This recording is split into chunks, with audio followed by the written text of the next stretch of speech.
Hey, Roman Polak scored. Yeah, that's neat. Yeah, the Leafs still lost, though. Hey, Austin Matthews scored again. He has given the Leafs the lead 4 times so far this season. He's so sick, eh? Yeah, but they weren't able to win with any of those leads. You know, you always complain about how I'm crazy, and I never see you helping. Hi, everyone. Hello. Come on. The Leafs won a thing. Austin Matthews. Wizardry. Well, time for a rebuild. This team is ruining my life. Leafs lose 3-2 to the Minnesota Wild. And maybe I feel like going crazy. After all, the night before, the Leafs were up 4-0 on the Winnipeg Jets, and they found a way to lose that one. Then they have the lead in this one, and they lose that one too. It's only 4 games into the season. I'm ready to have a full-blown panic attack, and I see you all on Twitter like, Steve, it's only 1 game. You gotta chill, and you know what? You're actually right.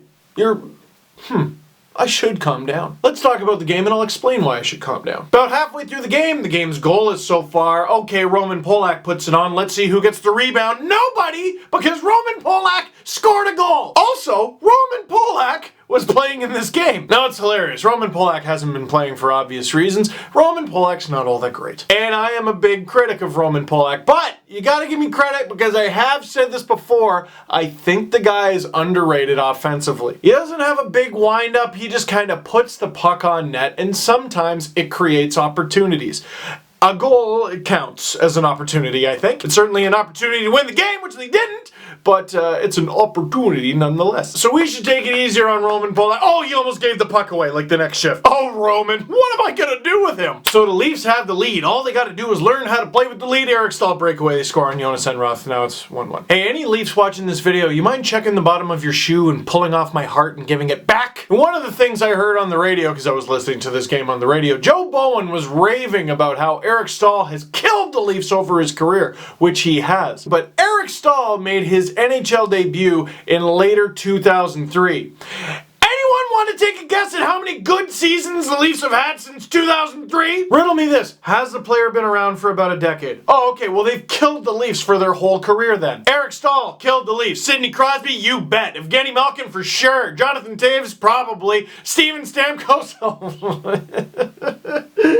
yes, John Tavares too. But anyone who is any good at hockey kills a bad team. The Leafs have been that for a very long time. Moving on. One guy looking to change the fact that they're a bad team, Austin Matthews, and good goal scorers don't just snipe, don't just dangle. They find the puck when it's loose and just pounce on it. And that's what Austin Matthews did, and he gets his 5th of the season, giving the Leafs the lead for the 4th time this season. He gave them the lead 3 times in the Ottawa game, by the way. Now it's the 3rd period. I am fully against the 3rd period. At this point, I think it should be banned and all games should be 40 minutes. But the Leafs gotta learn to play with a lead. Defensive confusion, Connor Carrick getting into an accident at the blue line. The Leafs are in all kinds of pandemonium, and Zach Dalpe scores. Tie game 2-2. Which would have been fine because the Leafs could pick up at least a point for the 4th straight game this season until the Wild pressing, flurrying in the Leafs defensive zone. Jake Gardiner is just kind of chasing all kinds of people all over the ice. There's a screen in front, and guess who scores on Jonas Enroth again? Eric, wouldn't you know it's Staal. Have you signed Eric Staal to a relatively long-term contract? Are you concerned about the return you're going to get on Eric Staal? Well, no worry, because he will look like the Eric Staal of old. All you got to do is play him against a team in blue and white. Not the Tampa Bay Lightning. No. The team that had their jersey stolen and then kind of stole the jerseys that were stolen from them. The Toronto Maple Leafs. Leafs pressing to tie it up in the final minutes. Nikita Zaitsev's got the puck at the point, and apparently his stick is made of paper mache. Leafs can't capitalize, and it's all over. They lose 3-2, their first regulation loss of the season. Now, I was mad after this loss. I was heartbroken because, as we've discussed, I've actually got my hopes up for this team. Why? I don't know.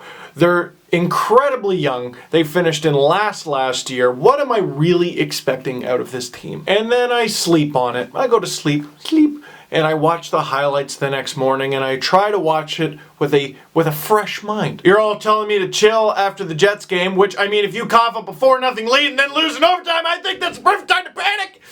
But you're right. I should chill in this one. You know why? The Leafs weren't that bad. Straight up, the Leafs weren't bad at all. The Leafs outshot the Wild 33-27 in this one, and that shouldn't be your only measure of success, but it's kind of nice, and generally speaking, if you outshoot your opponent, more often than not, you should expect to win. And I'm just going to throw it out there, based on what we've seen so far, it looks like the Leafs might outshoot their opponents more often than they don't. Not to take credit away from Jonas Enroth in this one, but it's Jonas Enroth. He's the backup goalie, and you're going up against Devan Dubnyk, who, if I'm not mistaken, was nominated for the Vezina, or the Hart, or maybe both. He was really good a couple years ago. You know how the Masterton Trophy usually goes to someone who overcame like an injury or an illness? Yeah, they nominated Devan Dubnyk because he used to be bad and then got good. Like real good. That's how good he got. I would argue he was the difference in this game. In the first period, Dubnyk robs Connor Brown. Matt Martin with a gimme in front just kind of whiffs on it. That could have been it right there. Roman Polak scores the Leafs' first goal of the game. JVR almost had a goal right before it. I don't want to necessarily say Devan Dubnyk stole this one from the Leafs, but he was the difference. This was a winnable game. You don't have to play a bad game to lose. It's the NHL. The best players in the world play here. You're gonna lose sometimes, no matter what. If you win 50 games in a season, you still lost 32. Doesn't matter if they were in regulation, overtime, or shootout, you lost 32 times. Now, what I will say, though, is not to dwell on this one. You play a relatively good game on the road, second half of a back-to-back with your backup goalie. All the odds are against you, and you still almost pulled it off, which makes the loss where you had a 4-0 lead the night before that much worse. So I can't get mad about this loss against Minnesota. It just makes the one against the Jets sting that much more. They beat Minnesota. They get 3 points out of 4. But if you listen to the brand new Panago Pizza Steve Dangle podcast, I would argue that heading into that game in Minnesota, the Leafs should be 3-0. They're not. So you know what? You know what? I'm cool. I'm chill. They lost. Sucks! But they lost. Question of the game, let me ask you this. What did you think about Roman Polak? Would you take him out of the lineup? And how do you take him back out of the lineup after he scores a goal? And I saw some buzz on Twitter about this. Hey, do you remember when the Leafs claimed Seth Griffith off waivers? Well, they did, which means they have Seth Griffith.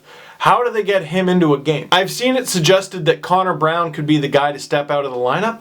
I don't know if he is. I think he's been playing fine. Would be nice if he stayed out of the box a little bit, but when he's not in the box, he's killing penalties. He's getting scoring chances. He's even scoring.